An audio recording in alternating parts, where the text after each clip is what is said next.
सचमुच घटना घटित हुई थी। और यह भी सच है कि खड़गे जी का गांव बारावती यह हैदराबाद के निजाम के अधीन आने वाला एक गांव था। उसी में हैदराबाद रियासत के अधीन बारावती गांव भी जलाया गया था, जो श्री मल्लिकार्जुन खड़गे जी का गांव था, जिसमें इनकी माता जी, इनकी चाची और इनकी बहन भी उस निजाम के रजाकारों के द्वारा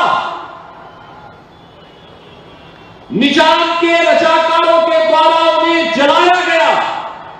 एक और मोदी जी के नेतृत्व में एक भारत श्रेष्ठ भारत बनाने के भारतीय जनता पार्टी गठबंधन का महायुति गठबंधन महाराष्ट्र के अंदर चुनावी समर में आपके सामने है।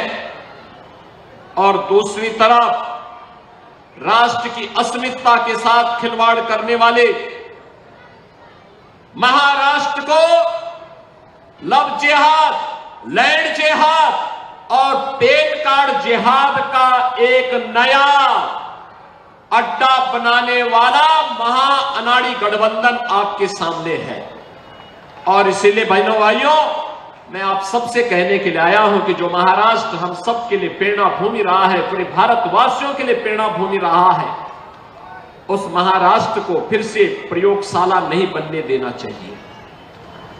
वह महाराष्ट्र प्रयोगशाला बार बार नहीं बनेगा। एक गलती 1946 में इस देश ने कांग्रेस के हाथों की है, जब अपने स्वार्थ के लिए मुस्लिम लीग जैसे संगठनों के साथ समझौता करके इस देश का विभाजन कांग्रेस ने करवाया था। बहनों और भाइयों, आज जब मैं आपके बीच में आया हूं, मैं लगातार 3 दिन से कांग्रेस के अध्यक्ष श्री मल्लिकार्जुन खड़गे जी की बात को देख करके वे मुझ पे बहुत नाराज हो रहे हैं। वे लाल पीले बनने जा रहे हैं मेरे मुझ पर कि मैं इस प्रकार की भाषा का प्रयोग क्यों कर रहा हूं। खड़गे जी, मैं एक योगी हूं और एक योगी के लिए देश पहले होता है, कुछ स्वार्थ बात में। यही अंतर है एक योगी में और आप में कि मेरे लिए देश पहले है, क्योंकि मेरे नेता मोदी जी ने हमें यही बताया है कि पहले हर काम देश के नाम। लेकिन आपके लिए कांग्रेस की तुष्टीकरण की नीति पहले है। और यही कारण है कि आप सच्चाई न बोल पा रहे हैं न समझ पा रहे हैं। अगर आपने सच्चाई को बोला होता, आपने इस बात को कहा कि आपके परिवार के साथ आजादी के तत्काल बाद घटना घटित हुई थी और सचमुच घटना घटित हुई थी।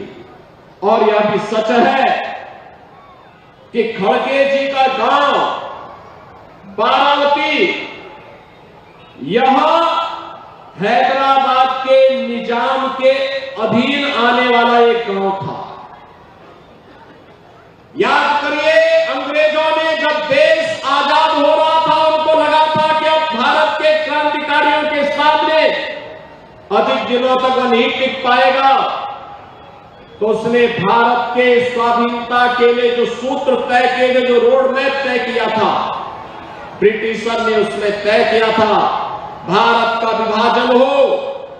इसके लिए मुस्लिम लीग को देश के अंदर प्रोत्साहित करने का काम तो कर ही रहे थे।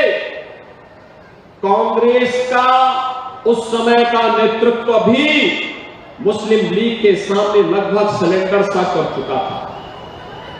और यही कारण था मुस्लिम लीग निर्ममता के साथ हिंदुओं को काट रहा था। कांग्रेस का नेतृत्व केवल सत्ता लोलुप बन करके मौन बना हुआ था और देश के देशी रियासतों को भी ब्रिटिशर ने स्वतंत्रता दी कि वे चाहे तो भारत का हिस्सा बने, वे चाहे तो पाकिस्तान का हिस्सा बने, या वे चाहे तो अपने को स्वतंत्र अस्तित्व भी रख सकती है। और भारत के अंदर 2 ऐसी रियासत थी जिन्होंने अपने को स्वतंत्र रियासत के रूप में स्थापित करने की कुछ सी चेष्टा की थी। एक था जूनागढ़ का नवाब और दूसरा था हैदराबाद का निजाम। बहनों और भाइयों, जब निजाम को लगा, हैदराबाद के निजाम को लगा कि अब मैं बहुत दिनों तक अलग अस्तित्व नहीं बना पाऊंगा, क्योंकि लोक पुरुष सरदार वल्लभ भाई पटेल भारत माता का एक महान सपूत, उस समय भारत का गृह मंत्री था, तो उसने निर्ममता के साथ हिंदुओं का कत्लेआम शुरू करवाया था। बाबा साहब भीमराव अंबेडकर ने हैदराबाद रियासत के सभी अनुसूचित जाति जनजाति के लोगों का आह्वान किया, हिंदुओं का भी आह्वान किया कि वे लोग वहां पे सुरक्षित नहीं, वे सब महाराष्ट्र की ओर आ जाएं। लेकिन उसी में हैदराबाद रियासत के भी बारावती गांव भी जलाया गया था, जो श्री मल्लिकार्जुन खड़गे जी का गांव था, जिसमें इनकी माता जी, इनकी चाची और इनकी बहन भी उस निजाम के रजाकारों के द्वारा, निजाम के रजाकारों के द्वारा उन्हें जलाया गया। खड़गे जी सच्चाई को नहीं बोलना चाहते, क्योंकि उन्हें लगता है कि निजाम पे आरोप लगाऊंगा तो मुस्लिम वोट खिसक जाएगा। अब आप सोचो, इतिहास को भी अब कांग्रेस झुठलाने का काम कर रही है।